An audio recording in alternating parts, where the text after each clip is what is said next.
Israel का target number 1, Israel का target number 2, Israel का टारगेट नंबर 3।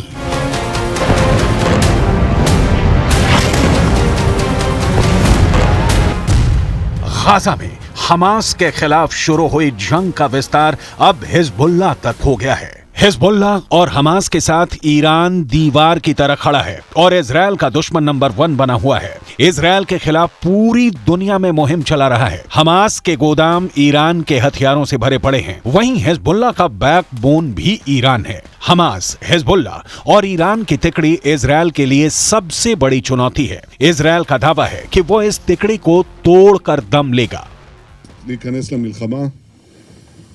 הוא יתגעגע למלחמת לבנון השנייה, הוא יעשה את טעות חייו, ואנחנו נכה בו בעוצמה שהוא לא יכול אפילו לדמיין, והמשמעות לו ולמדינת לבנון היא הרסנית, אבל אנחנו ערוכים לכל תרחיש.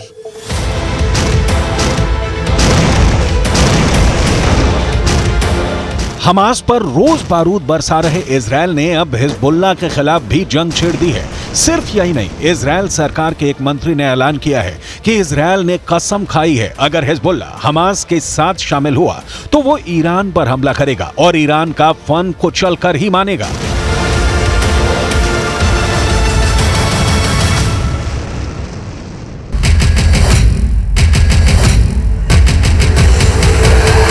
सवाल है, क्या हिजबुल्लाह के कई कैंपों पर इजरायल का हवाई हमला? यह हिजबुल्लाह के एक कैंप पर हुई एयर स्ट्राइक का विजुअल है। इजरायल का दावा है कि उसने हिजबुल्लाह के एक ऐसे कैंप पर बारूद बरसाकर खाक में बदल दिया है जहां से इजरायल पर एंटी टैंक मिसाइल से हमला होने वाला था। पूरी तैयारी हो चुकी थी, टारगेट भी सेट थे, लेकिन फायर बटन के दबने से पहले हिजबुल्लाह के उस कैंप पर आसमान से बारूद का पहाड़ टूट पड़ा। Camera 1, camera 2, camera 3, camera 4, camera 5। Israel के हवाई हमले के बाद हिजबुल्लाह के उस कैंप का क्या हाल हुआ, इसे देखने के बाद बताने की जरूरत नहीं है। हिजबुल्लाह का पहला ठिकाना तबाह, हिजबुल्लाह का दूसरा ठिकाना तबाह, हिजबुल्लाह का तीसरा ठिकाना तबाह,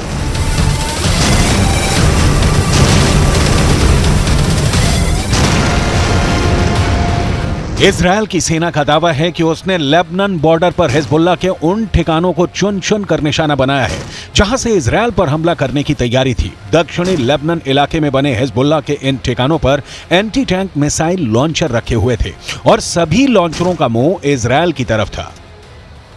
אתם עושים פה ומה ששמעתי עכשיו מהמפקדים שלכם זה דבר חשוב מאין כמוהו. אתם הורגים אנשי חיזבאללה שמנסים לתקוף את קו החזית שלנו. אני לא יודע עכשיו, כשאני נמצא איתכם, אני לא יכול להגיד לכם כרגע אם חיזבאללה יחליט להיכנס בצורה מלאה למלחמה.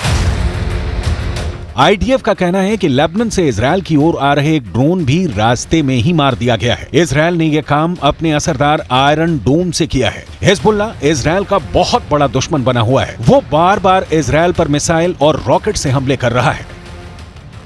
हिजबुल्लाह के उप नेता शेख नईम कासिम की तरफ से बहुत ही खतरनाक बयान सामने आया है।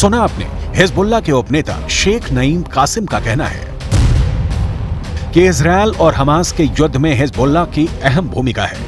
अगर जमीनी युद्ध छिड़ा तो हिजबुल्लाह ही असली जंग लड़ेगा। ग्राउंड अटैक की इजरायल को भारी कीमत चुकानी होगी। हिजबुल्लाह के उपनेता शेख नईम कासिम का ये बयान उस वक्त आया है जब इजरायल पर हिजबुल्लाह के कैंपों से रॉकेट और मिसाइलें दागी जा रही थी। जवाब में दक्षिणी लेबनान बॉर्डर पर हिजबुल्लाह के कैंपों को इजराइल हवाई हमले कर मिट्टी में मिला रहा है। इजरायल लेबनान बॉर्डर पर तनाव चरम पर है। 7 अक्टूबर के बाद हिजबुल्लाह भी इस युद्ध में, अभी छोटी छोटी झड़पें हो रही हैं, शामिल हो गया और लेबनान में हिजबुल्लाह के खिलाफ इजराइल ने अपना फ्रंट यहां से खोला हुआ है। ये उत्तरी फ्रंट है जहां लेबनान और हिजबुल्लाह के खिलाफ इजराइल की सेना है। दक्षिणी फ्रंट जहां हमास के खिलाफ गाजा में इजराइल हमला कर रहा है। तो ये तस्वीरें एक बार फिर 360 डिग्री से एक बार दिखा दीजिए करम, किस तरह के लोकेशन पे है। ये लोकेशन यहाँ ऊंचा है, लेकिन अगर आप थोड़ा सा कुछ मीटर आगे जाएंगे तो वहां से लेबनान का लोकेशन थोड़ा सा स्ट्रेटेजिकली, वो क्योंकि ऊंचाई पे है, हमें जो जानकारी जितना हमने जाना है, लेकिन इजराइल की सेना जो है वो यहाँ तैनात है ताकि अगर पूरी तरह से नॉर्दर्न फ्रंट खुल जाता है तो यहाँ भी वो लड़ाई कर सके। और बार बार इजराइल की सेना की तरफ से ये बता दिया गया है कि अगर हिजबुल्लाह बहुत ज्यादा मिसाइल से हमले करता है तो इजराइल भी पुरजोर जवाब देगा। अब तक कुल 10 आतंकवादियों की मौत हो गई है हमले में, लेकिन हिजबुल्लाह की तरफ से जो रॉकेट दागे गए हैं उसमें इजरायली नागरिकों की भी कुछ जान गई है। इजरायल के वित्त मंत्री निर बरकत ने अपने एक बयान में हमास के साथ साथ हिजबुल्लाह और ईरान तक को सीधी धमकी दी है। हिजबुल्लाह अपने जिन जिन ठिकानों से हमला करेगा उसे इजरायल की सेना नेस्तो नाबूद करा देगी। इजरायल के वित्त मंत्री यहां तक बोल गए कि हिजबुल्लाह अगर हमास के साथ मिलकर युद्ध शुरू कर दिया तो हमास और हिजबुल्लाह के साथ इन दोनों के आका ईरान तक जाएंगे। इजरायल के वित्त मंत्री निर बरकत ने अपने बयान में कहा है कि हम सिर्फ उन मोर्चों पर जवाबी कार्रवाई नहीं करेंगे बल्कि हम सांप के सिर तक जाएंगे जो कि ईरान है। इजरायल के दुश्मनों को बहुत स्पष्ट संदेश है, देखिए गाजा में क्या हो रहा है, अगर आप हम पर हमला करेंगे तो आपके साथ भी वैसा ही व्यवहार किया जाएगा। इजरायल और हमास के युद्ध में ईरान हमास के साथ खड़ा है। हिजबुल्लाह ने भी हमास का समर्थन किया है। ऐसे में अगर गाजा से इजरायल की जंग और आगे बढ़ती है तो इसके तेहरान तक पहुंचने में भी देर नहीं लगेगी।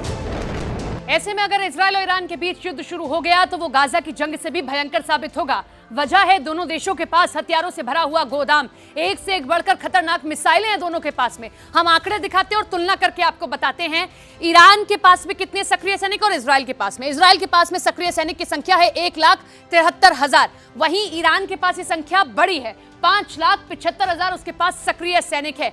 इसके आगे बढ़ते हैं और आगे के आंकड़े भी आपको रिजर्व सेना के बताते हैं। रिजर्व फोर्स ईरान के पास है 3.5 लाख। वहीं अगर हम इजराइल की बात करते हैं तो यह आंकड़ा है 4,65,000। ये रिजर्व फोर्स का आंकड़ा है इजराइल और ईरान के बीच में जब आप कंपैरिजन करते हैं। इससे आगे हम बढ़ते हैं, हम बताते हैं कुछ और आंकड़े आपको पैरामिलिट्री फोर्स के। तो इजराइल के पास है 8,000, वहीं ईरान के पास में ये आंकड़ा बड़ा है, 90,000 पैरामिलिट्री फोर्स है उनके पास में। इसके आगे ईरान के पास में लड़ाकू विमान कितने हैं? 196, और इसके साथ ही इजराइल के पास में 241 लड़ाकू विमान है। आंकड़े आप देखिए और आंकड़ों के जरिए समझिए दोनों के बीच में अगर कभी लड़ाई होती है तो कौन किस पर भारी पड़ सकता है। अटैक हेलीकॉप्टर इजराइल के पास है 48, वहीं ईरान के पास में है 12 अटैक हेलीकॉप्टर। अटैक हेलीकॉप्टर के मामले में इजराइल आगे है ईरान से, क्योंकि उसके पास 48 और ईरान के पास में 12। ये ग्लोबल फायर पावर का आंकड़ा आप देख रहे हैं कि कितने किसके पास वेपन्स हैं। ईरान के पास में टैंक हैं 4,071, वहीं इजराइल के पास में ये संख्या है 2,200। तो ये टैंक का कंपैरिजन है दोनों के बीच में। ईरान और इजराइल भी इस वक्त जंग के मुहाने पर खड़े हुए हैं, दोनों के बीच में कभी भी जंग हो सकती है। और क्या आंकड़े कहते हैं वो हम आपको बता रहे हैं। बख्तरबंद गाड़ियां ईरान के पास है 69,685, वहीं अगर इजराइल की बात कर रहे हैं 56,290 बख्तरबंद गाड़ियां इजराइल के पास में है। तो अभी गाजा और इजराइल के बीच में जंग हो रही है, लेकिन ये कभी भी ईरान और इजराइल के बीच में जंग का मोड़ भी ले सकती है। और ऐसे में कौन है किस पर भारी, आंकड़े क्या कह रहे हैं वो हम आपको बता रहे हैं। इसमें कोई शक नहीं कि पश्चिम एशिया में इजरायल और ईरान एक दूसरे के सबसे बड़े दुश्मन हैं। दोनों ही हमेशा एक दूसरे को मिटाने की धमकियां देते हैं। हाल ही में ईरान ने एक खास परेड कर दुश्मनों को अपनी ताकत दिखा चुका है। ईरान ने हाल ही में अपनी एक नई मिसाइल खुर्रमशहर 4 का टेस्ट कर बता दिया है कि वो इजरायल को मिट्टी में मिला सकता है। खुर्रमशहर 4 मिसाइल की रेंज 2000 किलोमीटर है और ये 1500 किलोमीटर तक का वॉरहेड ले जा सकती है। खुर्रमशहर 4 इतनी सटीक है कि ये मिसाइल अपने टारगेट के 30 मीटर के दायरे में गिरती है, क्योंकि जब ये अपने टारगेट की तरफ बढ़ती है यानी टर्मिनल स्टेज में इस मिसाइल की रफ्तार करीब 20,000 किलोमीटर प्रति घंटा होती है। किसी भी मिसाइल डिफेंस के लिए इसे रोकना आसान नहीं होगा। वहीं अमेरिका मिडिल ईस्ट में इजरायल को एक बड़े सहयोगी के तौर पर देखता है। इसकी एक बड़ी वजह ईरान से निपटना भी है। अमेरिका की फॉरेन असिस्टेंस एजेंसी के मुताबिक अमेरिकी मदद से इजरायल उस इलाके में आसपास के खतरों से निपटने के लिए सैन्य बढ़त बनाए रखने में कामयाब रहता है। इस जंग में अमेरिका खुलकर इजराइल का साथ दे रहा है और इसी साथ के चलते ईरान के आसपास अमेरिकी सेना के कई मिलिट्री बेस हैं। कहां हैं, कितने सैनिक तैनात हैं, ये भी हम आपको बताते हैं। 40,000 से ज्यादा अमेरिका के सैनिक ईरान के आसपास तैनात हैं। कहां? कुवैत में, यहां पर देखिए अपना अड्डा बनाया हुआ है अमेरिका ने, यहां सैनिक अपने तैनात कर दिए हैं। बहरीन में भी यहां अड्डा बनाया अमेरिका ने, अपने सैनिकों को यहां तैनात कर दिया है। इसी के साथ में सऊदी अरब में के पास में यहां ओमान में भी देखिए अमेरिका ने अपने सैनिकों को तैनात किया, यहां अड्डा बनाया। यूएई में भी यहां पर इधर की तरफ से भी घेरा हुआ है और यहां पर भी अड्डा बनाया। कतर में भी इसी तरीके से घेरा बनाते हुए यहां सैनिकों को तैनात कर दिया है। कहां कितने सैनिक तैनात किए हैं, कितने अड्डे बनाए हैं अमेरिका ने, यह भी हम आपको आंकड़ों के जरिए बताते हैं। कुवैत में 10 बेस बनाए अमेरिका ने और यहां अपने 13,000 सैनिकों को तैनात करके ये घेराबंदी कुवैत की ओर से की गई है, अमेरिका की ओर से। इससे आगे बढ़ते हैं बहरीन में, तो 12 बेस अमेरिका ने यहां पर बनाए और यहां अपने 3700 सैनिकों को तैनात करके इजराइल को बड़ी मदद देने का काम किया है। इससे आगे अगर आप बढ़ते हैं, सऊदी अरब में 10 बेस बनाए और 3,000 सैनिकों को यहां अमेरिका ने तैनात कर दिया। ये देखिए हर तरफ से अमेरिका घेरने की कोशिश कर रहा है और इजराइल को बड़ी मदद पहुंचा रहा है। ओमान में भी 6 बेस उसने बनाए और 600 सैनिकों को अपने यहां पर तैनात कर दिया है। ये तैनाती अमेरिका की ओर से की गई है कि अपने सैनिकों को यहां तैनात करेगा और यहां से बड़ी मदद पहुंचाएगा वो इजराइल को, ताकि ईरान को इस तरफ से घेरा जा सके और यहां से घेरते हुए वो इजराइल की मदद करे, क्योंकि ईरान किस तरीके से इजराइल के खिलाफ खड़ा है ये हम सब देख रहे हैं। 13,000 अमेरिकी सैनिक यहां रखे गए हैं। यूएई में 3 बेस बना दिए गए, 5,000 सैनिक यहां रखे गए हैं। कतर में ये बड़ा अड्डा बना हुआ है, सबसे बड़ा अड्डा अगर कहीं बनाया है तो वो कतर में बनाया गया और 13,000 सैनिक यहां तैनात कर दिए गए हैं। ये वो देश हैं जहां से ईरान बहुत ज्यादा करीब है और इसी के चलते अमेरिका ने यहां बनाया है अपना अड्डा, ताकि वो अपने मित्र देश इजराइल की मदद कर सके। इसमें कोई शक नहीं कि इजरायल की फौज जिस तरह से गाजा को हजारों टन बम मारकर समतल कर रही है, इसने ईरान को बहुत ज्यादा बेचैन कर दिया है। हिजबुल्लाह की नींद उड़ गई है। लेकिन अगर जंग ईरान तक पहुंच गई तो अमेरिका को युद्ध में खुलकर आना पड़ेगा। अगर जंग का तापमान ऐसे ही बढ़ता रहा तो हमास और इजरायल के बीच शुरू हुआ युद्ध ईरान और अमेरिका के भिड़ंत में बदल सकता है, जो तीसरे विश्व युद्ध का आगाज साबित हो सकता है। ऐसे में यह कहना गलत नहीं होगा कि हमास से हमदर्दी ईरान के लिए सरदर्द साबित होने वाली है।